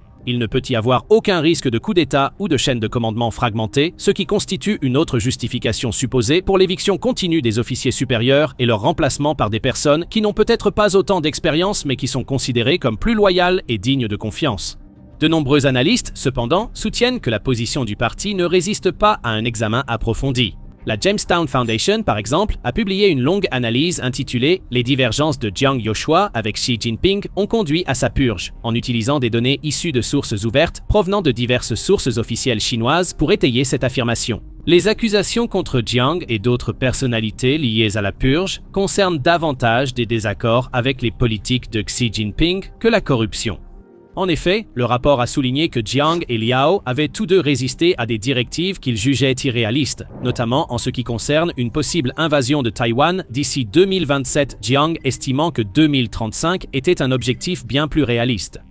Il semble donc que Xi ne punisse pas nécessairement la corruption, mais plutôt la désobéissance, éliminant toute personne qui oserait lui tenir tête et lui dire non. Comme l'explique Elena Legarda, chercheuse chez Merix, les récits officiels après la purge de Jiang et Liao montrent clairement que les renvois étaient de nature politique et fondés sur un manque de loyauté, réel ou perçu, envers Xi et ses objectifs. Mais en éliminant ceux qui pourraient le défier, de nombreux analystes soutiennent que Xi affaiblit considérablement l'APL et compromet ses propres ambitions de disposer d'une armée de classe mondiale. Avant d'approfondir, c'est pourquoi nous faisons les missions militaires, expliquer le fonctionnement réel du pouvoir. Si vous êtes nouveau ici, abonnez-vous pour ne rien manquer de la suite. En surface, il semble que Xi élimine à la fois les officiers corrompus et se débarrasse des personnes qui pourraient miner son autorité à l'avenir au passage. Regardez de plus près et son véritable objectif commence à émerger. Il ne vise pas seulement des individus, il vise des connexions, ces réseaux informels mais importants de pouvoir qui relient différentes personnes et groupes au sein de l'armée, connus en chinois sous le nom de Guanguanxi. Ce genre de réseau existe sous une forme ou une autre dans toutes les armées, partout dans le monde. Ils sont une conséquence naturelle et presque inévitable du fonctionnement du monde militaire. Les soldats qui s'engagent en même temps et suivent l'entraînement de base dans le même centre partageront toujours une certaine forme de fraternité, par exemple. Les officiers supérieurs encadrent souvent les soldats prometteurs et maintiennent le contact, même après leur affectation dans d'autres unités ou lieux. Les personnes servant ensemble créent naturellement des liens et seront souvent prêtes à s'entraider ou à veiller les unes sur les autres à l'avenir. Ainsi, même si les forces armées semblent, sur le papier, fonctionner uniquement selon le grade, les ordres et les chaînes de commandement officielles, il existe également une couche sous-jacente de relations qui influence la façon dont les choses se passent. C'est particulièrement vrai pour une armée aussi vaste et complexe que celle de la Chine, où les guanxi ne sont pas officiellement reconnus ou réglementés, mais influencent discrètement la façon dont le système fonctionne dans son ensemble. Lorsqu'un soldat chinois a un problème, il n'a pas toujours envie d'emprunter les voies officielles, souvent lentes et bureaucratiques. Il pourrait plutôt demander conseil à son ancien officier commandant ou contacter un ancien camarade d'escouade. Du point de vue du personnel, ce système présente de nombreux avantages. C'est souvent plus rapide et plus simple, par exemple, pour des membres de l'armée qui se connaissent et se font confiance de s'entraider, sans avoir à passer par le système et à traverser des couches de paperasserie et de processus d'approbation. Le guanxi permet d'instaurer la confiance, favorise la communication et compense les structures hiérarchiques trop strictes et rigides qui existent au sein de l'APL. En effet, dans un article pour War on the Rocks, le chercheur de la Jamestown Foundation et expert de l'armée chinoise Christopher Nye note que, en Chine, s'appuyer sur des réseaux informels est la manière dont un officier navigue réellement dans le système. C'est le mécanisme qui permet d'obtenir une promotion, une protection politique lors d'une enquête ou de négocier un commandement sur le champ de bataille ou des munitions prioritaires. Ces guanxi se regroupent pour former un parapluie, l'infrastructure essentielle du clientélisme qui offre la sécurité et les ressources nécessaires pour fonctionner au sein d'un État parti totalisant. C'est grâce aux guanxi, par exemple, que Zhang Yusha a pu obtenir l'approbation lorsqu'il a demandé un bataillon complet de renforts et tout le soutien d'artillerie qu'il souhaitait pendant la guerre sino-vietnamienne.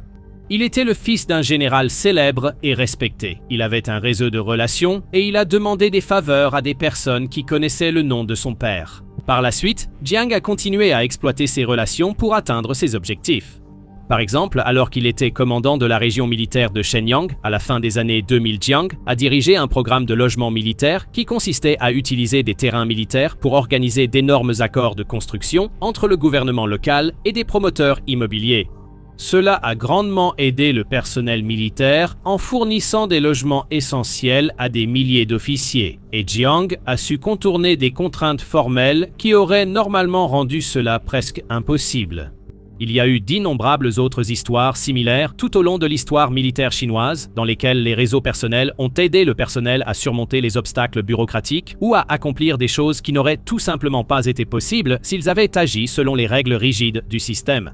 Les commandants de haut rang, par exemple, ont pu repérer les recrues les plus talentueuses et ambitieuses au sein de leur propre réseau de guanxi et les promouvoir à des postes plus élevés. Les officiers ont également utilisé leurs connexions pour faciliter tout, de l'acquisition d'armes à la coordination entre départements. Les cyniques diraient que ces connexions créent des biais ou déséquilibrent la machine militaire. Ceux qui s'y connaissent mieux, en revanche, diront que ces réseaux sont des sous-produits naturels et sains de cette machine. Ils sont le résultat inévitable du dévouement à la vie militaire. Les soldats, à tous les niveaux, formeront toujours des liens avec les personnes qui les entourent. Et un officier qui fait son devoir, encadre ses subordonnés, récompense ceux qui s'investissent et cultive la confiance entre différents départements, n'a enfreint aucun code. Ils ont fait de leur mieux avec le rôle qui leur a été confié. Malheureusement, ce n'est pas ainsi que Xi le voit. Comme le note Ni, le dirigeant chinois a tendance à se méfier constamment des réseaux informels.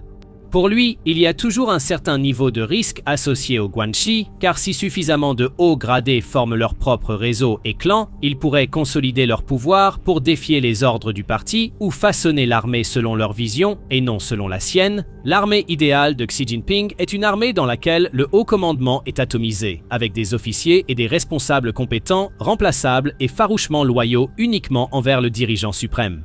Il ne veut pas qu'ils tissent des liens entre eux ou qu'ils contournent les règles de temps en temps pour gagner du temps ou s'entraider. Il veut un système strictement réglementé et parfaitement prévisible, où chaque membre du personnel, quel que soit son niveau d'expérience ou d'ancienneté, fait exactement ce qu'on lui dit à chaque fois. Et donc, il élimine les personnes qui ne correspondent pas à cette vision et détruit en même temps ces réseaux informels. Il estime clairement que c'est la seule façon d'atteindre ses objectifs. En réalité, cela fait probablement beaucoup plus de mal que de bien, parce que lorsque vous vous débarrassez de tant d'officiers supérieurs en si peu de temps, vous n'éliminez pas seulement des individus, mais vous détruisez le système même qu'ils maintenaient ensemble. Ce ne sont pas de simples soldats de base. Ce sont des personnes avec des décennies d'expérience en commandement et un solide historique de compétences et de succès au plus haut niveau. Une telle expérience et les compétences associées ne s'obtiennent pas rapidement. Il n'y a pas de remplaçant immédiat pour les chefs d'état-major en attente, prêts à occuper immédiatement des postes de haut rang dans l'une des plus grandes forces militaires du monde, pour superviser des opérations complexes, coordonner la stratégie entre différentes branches et prendre des décisions de vie ou de mort sous pression. S'y enquête activement, arrête et expulse les rares personnes précieuses qui pourraient remplir ce genre de rôle selon les standards de classe mondiale qu'il recherche. Et il les remplace par des personnes qui sont peut-être plus loyales et beaucoup moins susceptibles de lui faire des coups dans le dos, mais qui n'ont absolument pas le même niveau de confiance, d'autorité et de respect. De nouveaux commandants accèdent à des postes inconnus, héritent d'organisations qu'ils n'ont pas bâties et d'équipes qui ne leur font pas confiance, devant appliquer des règles strictes où la moindre erreur peut ruiner leur carrière. Que va-t-il se passer ensuite ? Ces nouveaux commandants deviennent très méfiants. Ils agissent très prudemment, toujours inquiets de commettre une erreur, de dire un mot de trop ou d'être vus avec la mauvaise personne. Ils vérifient tout 2 fois, évitent le moindre risque et suivent chaque procédure à la lettre. Petit à petit, cela finira inévitablement par affecter la culture de l'ensemble de l'armée chinoise. Finalement, il est probable que le personnel finisse par se concentrer moins sur la performance et plus sur sa propre survie. Et lorsque cela arrivera, la puissance même que la Chine souhaite projeter commencera inévitablement à s'effriter. Parce que la guerre moderne exige de la rapidité, de l'initiative et des capacités à prendre des décisions audacieuses. Mais la Chine construit une armée qui manque de ces 3 facteurs clés. Une armée lente, hésitante et paralysée par la peur. Plus Xi Jinping s'engage sur cette voie, plus la situation pourrait empirer. À mesure que son armée gagne en discipline et loyauté, elle risque aussi de perdre en honnêteté. Les retours authentiques disparaîtront, les voix dissidentes seront réduites au silence et plus personne n'osera dire qu'une idée est mauvaise ou qu'un plan a des failles.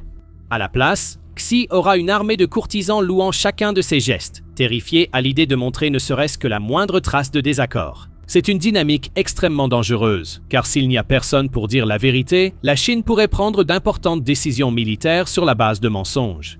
À mesure qu'il prend confiance dans les capacités de son pays, par exemple, Xi pourrait lancer une attaque contre Taïwan encore plus tôt que prévu, ce qui pourrait très facilement devenir le point de départ d'un conflit beaucoup plus vaste, entraînant d'autres nations du monde entier, y compris les États-Unis et l'Europe, et pouvant potentiellement déclencher un conflit mondial, du type que le monde cherche à éviter depuis tant de décennies. Et tout cela à cause de l'arrogance d'un seul homme et de son incapacité à supporter l'idée même que quelqu'un d'autre puisse empiéter sur sa domination. Xi Jinping veut construire l'armée parfaite, une force moderne, disciplinée et d'une loyauté sans faille. Il fait tout ce qui est en son pouvoir pour y parvenir, éliminant ceux qu'il considère comme des rivaux, renforçant son autorité et remodelant le système de haut en bas. Mais en éliminant ce qu'il appelle la corruption, il supprime aussi toute flexibilité. En détruisant les réseaux informels, il efface la confiance. Et en exigeant la loyauté, il décourage l'honnêteté. Et les effets de cela peuvent ne pas être très visibles en temps de paix. Mais lorsque le conflit éclatera, ce qui arrivera presque à coup sûr, les dégâts qu'il a causés seront impossibles à cacher. Pendant des décennies, les avions de chasse et bombardiers n'avaient que 2 méthodes pour transporter et lancer des missiles lancés depuis les airs. Les missiles étaient soit transportés dans la soute à bombe d'un bombardier, soit fixés à l'extérieur sous les ailes grâce à des crochets. Ces 2 méthodes ont été, et continuent d'être, très efficaces, limitées uniquement par le nombre de missiles qu'un avion particulier peut transporter lors d'une seule mission et par le nombre d'avions déployés lors d'une opération donnée. À présent, les États-Unis ont complètement renversé cette équation. Le Pentagone a mis au point un nouveau système ingénieux qui promet d'augmenter considérablement le nombre d'appareils capables de déployer des missiles de croisière ainsi que le nombre de missiles qu'ils peuvent transporter. Le système Rapid Dragon. Cela ressemble à un véritable bouleversement, surtout dans le théâtre Indo-Pacifique, où les États-Unis cherchent activement de nouveaux moyens de submerger et de neutraliser les défenses aériennes chinoises. Encore mieux, Rapid Dragon ne nécessite pas la construction de nouveaux équipements coûteux, ni même de modifications drastiques de la technologie existante. En fait, l'idée est tellement logique qu'on se demande pourquoi personne n'y a pensé plus tôt. Voici ce qui rend Rapid Dragon si unique et comment il pourrait faire pencher de façon décisive l'équilibre des pouvoirs en Extrême-Orient en faveur des États-Unis. En 2023, le laboratoire de recherche de l'US Air Force a défini Rapid Dragon comme une campagne d'expérimentation de munitions palettisées visant à explorer la faisabilité et les avantages opérationnels du largage aérien de munitions palettisées à longue portée depuis des plateformes de transport existantes comme le C-130 et le C-17 sans modification des avions. En termes simples, Rapid Dragon transforme des avions de transport en plateformes de lancement d'armes capables de déployer des missiles de croisière et potentiellement d'autres armes de frappe à distance ou d'autodéfense en les larguant sur des palettes par les rampes arrière de l'appareil. En d'autres termes, cela transforme un avion de transport en bombardier dont la capacité d'armement est théoriquement limitée uniquement par le nombre de palettes pouvant tenir dans la soute. Les avions de transport larguent des bombes sur les ennemis depuis au moins la Seconde Guerre mondiale. Par exemple, lors du bombardement de Varsovie en 1940, les Allemands ont utilisé des avions de transport Ju-52 comme bombardiers auxiliaires. Les États-Unis ont commencé à utiliser des avions de transport C-130 pour larguer la bombe Blue 82 Daisy Cutter pendant la guerre du Vietnam et ont continué à utiliser cette technique lors de la guerre d'Irak en 1991 et en Afghanistan avec les bombes GBU-43B Moab plus grandes. Mais ce sont des bombes, pas des missiles. Les avions doivent s'approcher beaucoup plus près de leur cible pour les larguer que pour lancer des missiles de croisière à longue portée. Les risques sont tolérables lorsque l'ennemi, comme les talibans en Afghanistan par exemple, dispose de défenses aériennes limitées. Mais lorsqu'on fait face à des défenses sophistiquées et multicouches, comme celles présentes en Chine et autour, les bombardements massifs des générations précédentes comportent souvent des risques inacceptables pour les avions qui les larguent. D'où l'essor des missiles de croisière longue portée, lancés hors de portée des défenses aériennes, ainsi que des chasseurs et bombardiers plus avancés pour les déployer. Cependant, la capacité de lancement reste limitée. On ne peut pas simplement larguer des missiles depuis la soute d'un avion de transport, contrairement aux bombes planantes. Néanmoins, les États-Unis expérimentent des méthodes de lancement de missiles depuis des avions cargo depuis la guerre du Vietnam. En 1974, les États-Unis ont en fait démontré la faisabilité de lancer un ICBM pratiquement depuis n'importe où lorsqu'ils ont effectué un tir d'essai. Un LGM-30 Minuteman de 17 mètres de long et de 40 000 kg a été largué depuis un C-5 à Galaxy. La décennie suivante, une alternative moins coûteuse au bombardier B-1, connu sous le nom d'avion porteur de missiles de croisière ou CMCA, a été conçue. L'idée était de reconfigurer les cellules cargo du Boeing 747-200 en lanceurs spéciaux de missiles de croisière avec une capacité de 50 à 100 missiles AGM-86 ALCM. Les missiles seraient rapidement largués grâce à un lanceur rotatif situé sur le côté du fuselage arrière et seraient ciblés dynamiquement par un système de contrôle embarqué. Le CMCA n'a jamais été entièrement développé, mais Rapid Dragon s'appuie sur la même idée de base en adaptant des avions existants en avions arsenaux de frappe à distance à moindre coût. Le concept clé qui a rendu cela possible a été exploré pour la première fois en 2003 par des étudiants diplômés de l'Institut de technologie de l'armée de l'air lorsqu'ils ont déployé des missiles depuis l'arrière d'avions de transport à l'aide de palettes parachutées. L'idée a été davantage développée au cours des années 2010, aboutissant à Rapid Dragon. Le programme a fait ses débuts en 2019 et a été développé davantage de 2020 à 2021 par une équipe de groupe de développement de l'US Air Force et de partenaires industriels. Les premiers essais au champ de tir de White Sands au Nouveau-Mexique en 2021 ont validé le largage de missiles représentatifs depuis un C-17A et un ECG-130SJ.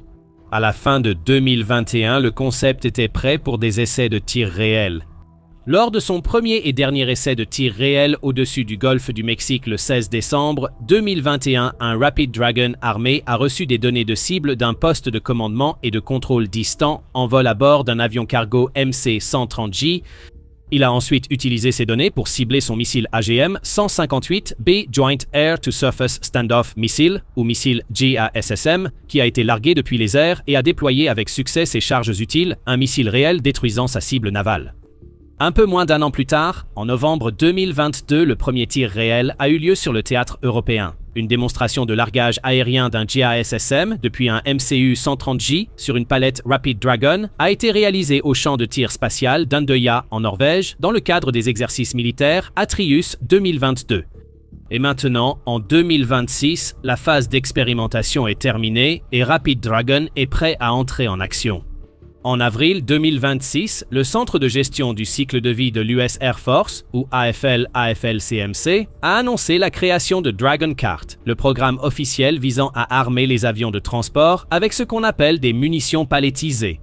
Cela signifie que Rapid Dragon n'est plus une expérience, c'est désormais un programme officiel et opérationnel de l'armée américaine. Cette désignation est une étape importante et souligne à quel point l'armée américaine prend au sérieux le projet Rapid Dragon Cart. Le statut de programme officiel du projet garantit une allocation budgétaire à long terme et une intégration formelle dans la planification des forces futures. En mai 2026, le programme est entré dans la phase de transition entre l'expérimentation et le déploiement opérationnel, avec un déploiement prévu en 2027 via la voie d'acquisition intermédiaire Rapid Fielding. Son fonctionnement est à la fois technologiquement avancé et remarquablement simple. Rapid Dragon est comme une soute à bombe intelligente et jetable en version conteneur qui comprend une interface permettant de transmettre des informations de ciblage aux munitions depuis un centre de contrôle de tir distant.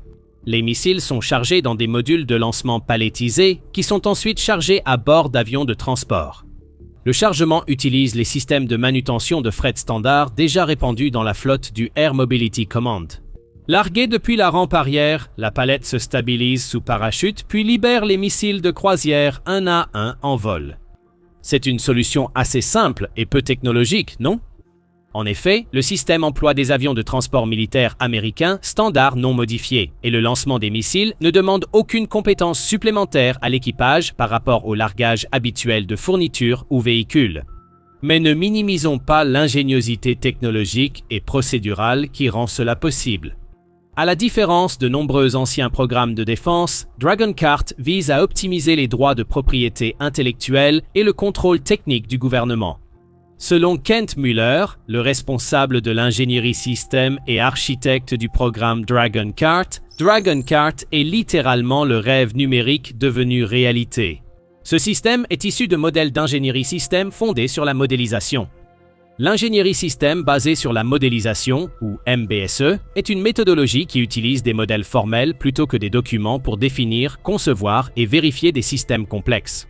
Cela représente un changement fondamental dans la façon dont les organisations d'ingénierie capturent et communiquent les exigences, l'architecture et le comportement des systèmes. Au lieu de s'appuyer sur des documents, le MBSE utilise des modèles intégrés lisibles par machine comme source de référence unique. Alors, comment cela s'applique-t-il à DragonCart? Comme l'a expliqué Muller, puisque nous maîtrisons l'ingénierie, si une nouvelle charge utile nécessite un module de lancement légèrement plus long, nous le modélisons simplement. Nous faisons l'analyse du chemin de charge et nous envoyons ce modèle à nos fournisseurs de production. Ainsi, en assemblant des technologies éprouvées et existantes de manière innovante et en maintenant un contrôle strict sur l'architecture numérique, le bureau du programme a éliminé les obstacles traditionnels, permettant une montée en puissance rapide et des mises à niveau futures. De plus, ce système modulaire d'itération rapide a déjà fait ses preuves sur le terrain. La taille des caissons de déploiement lors des essais était configurable, allant de 4 à 45 AGM-158B, JASM ER ou missiles de croisière à portée étendue. Mais ce n'est pas le seul missile que Rapid Dragon DragonCart est censé déployer. À long terme, selon l'AFL-CMC, le bureau du programme cherche à rationaliser l'espace de bataille en développant une munition air-sol unique et commune qui soit abordable, adaptable et dotée d'une portée de tir importante. La conception de ce missile devrait permettre son déploiement depuis des configurations palettisées ou à crochet. Mais en attendant que cette conception soit finalement livrée, le système Rapid DragonCart a été conçu pour gérer une variété de missiles de croisière existants ainsi que plusieurs nouveaux modèles. Le système de lancement palettisé a été conçu et fabriqué par Lockheed Martin pour transporter et déployer plusieurs variantes de sa propre gamme JASSM développée en interne. Cela inclut le AGM-158B JASSM-ER, mentionné précédemment, un missile de croisière furtif d'attaque au sol avec une portée de 575 miles, ainsi que sa variante B-B2, dotée d'une furtivité améliorée et d'une meilleure résistance à la guerre électronique. Cela inclut également le AGM-158C LRASM, ou missile anti-navire longue portée, qui offre une portée similaire. Tout en étant équipé d'un système de guidage plus avancé spécialement conçu pour la guerre maritime, ainsi que le futur JASSM XR qui aura une portée de 1000 miles. Pourtant, aussi performantes que soient ces armes, elles sont également extrêmement coûteuses et prennent beaucoup de temps à produire. Environ 3232 exemplaires de la variante B du JASSM-ER doivent être produits au total, avec des commandes pour les États-Unis ainsi que pour le Japon, les Pays-Bas, la Pologne, la Finlande et l'Australie. Le coût unitaire varie en fonction du lot de production, allant d'1 million à 1,6 million de dollars par unité. Ce montant maximal correspond également généralement au coût de la variante améliorée B-B2 avec une production totale de 4656 unités. La variante C, ou missile anti-navire LRASM, est nettement plus chère grâce à sa capacité supplémentaire de reconnaissance autonome des cibles, à ses capteurs IRRF et à ses liaisons de données. Le coût unitaire peut atteindre jusqu'à 3,5 millions de dollars par unité. Comme il est encore en développement, la production totale et le coût unitaire du XR ne sont pas encore clairs. Mais il y a un problème plus important que le coût, le rythme de production. Les taux de production actuels, toutes variantes confondues, se situent entre 400 et 500 par an. Une nouvelle installation de production de 225 000 pieds carrés a été inaugurée en 2022 pour augmenter la production à environ 1000 unités par an grâce à des procédés automatisés comme des lignes de peinture robotisées et des tests avancés. Le souci, c'est que les États-Unis peuvent vite en consommer.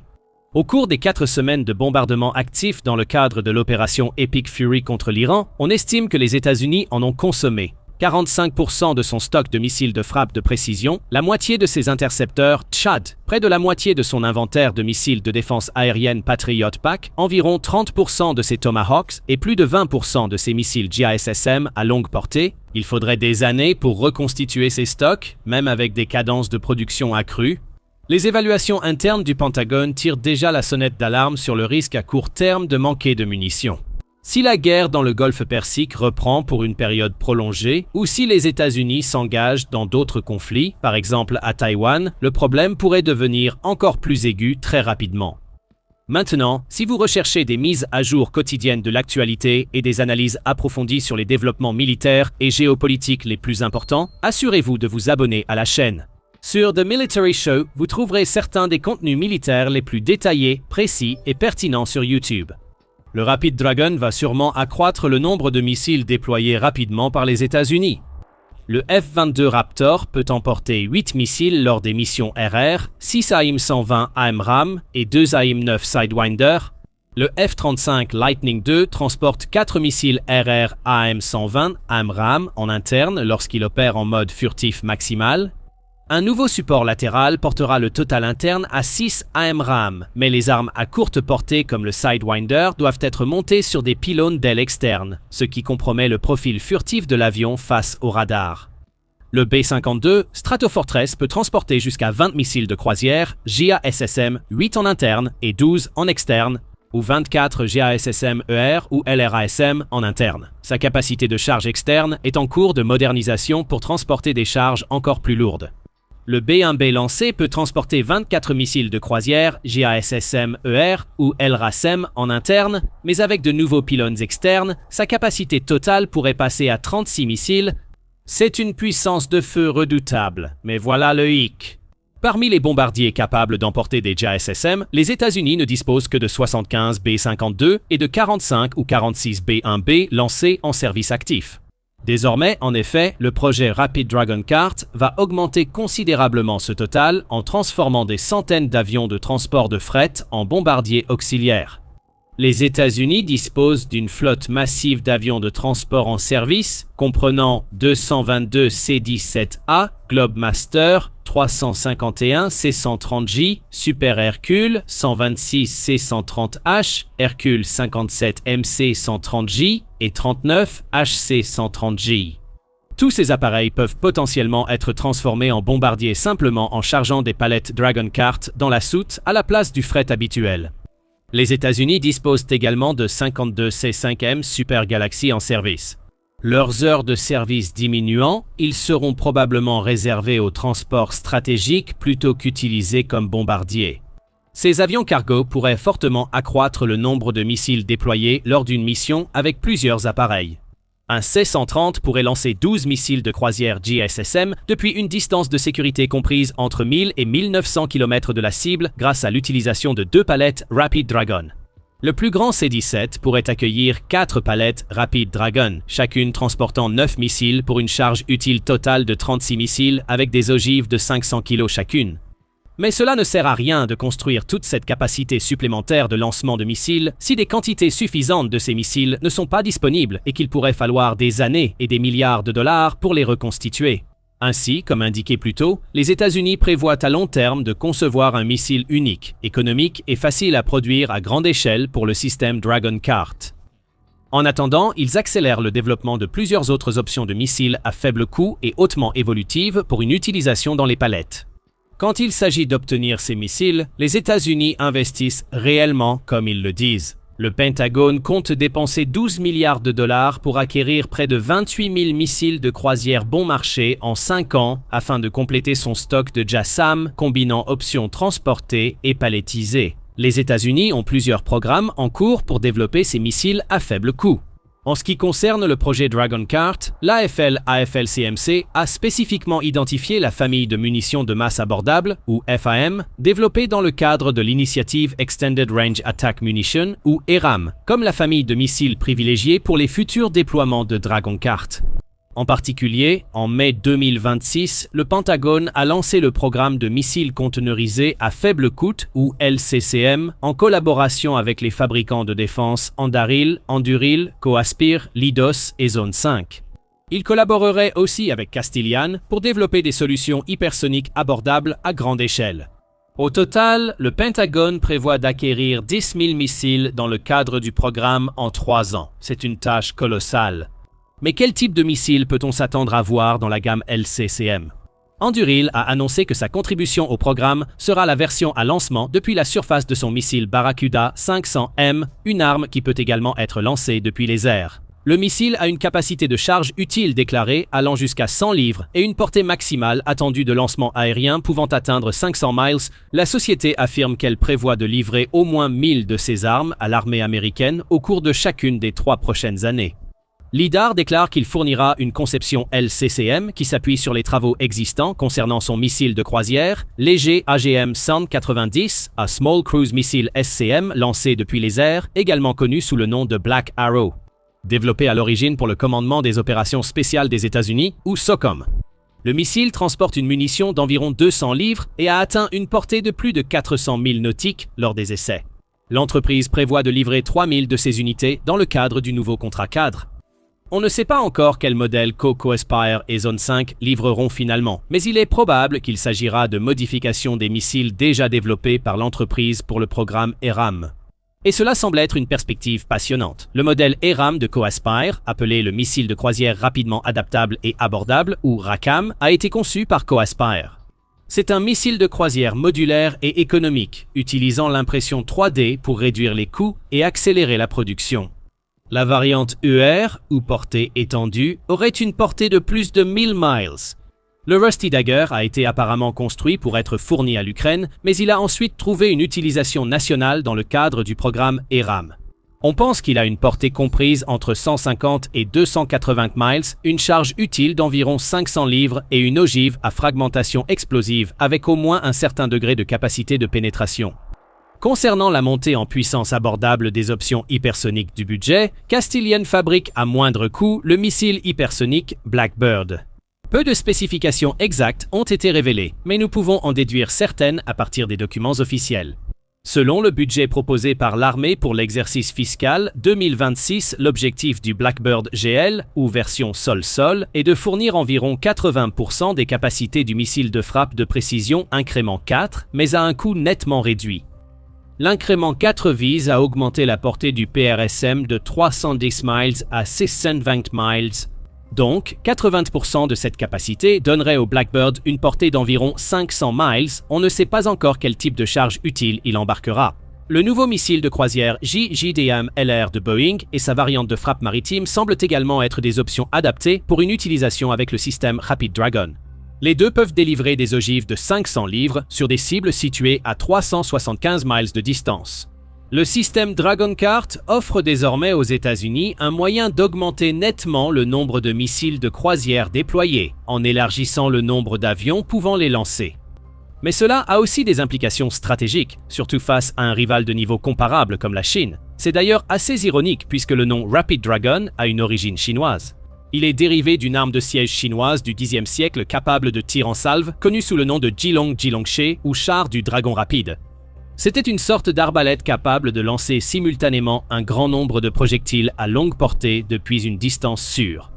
De la même manière, le système de lancement Rapid Dragon actuel est conçu pour saturer les défenses ennemies à partir de distances de tir éloignées, là où l'avion lanceur n'est pas menacé.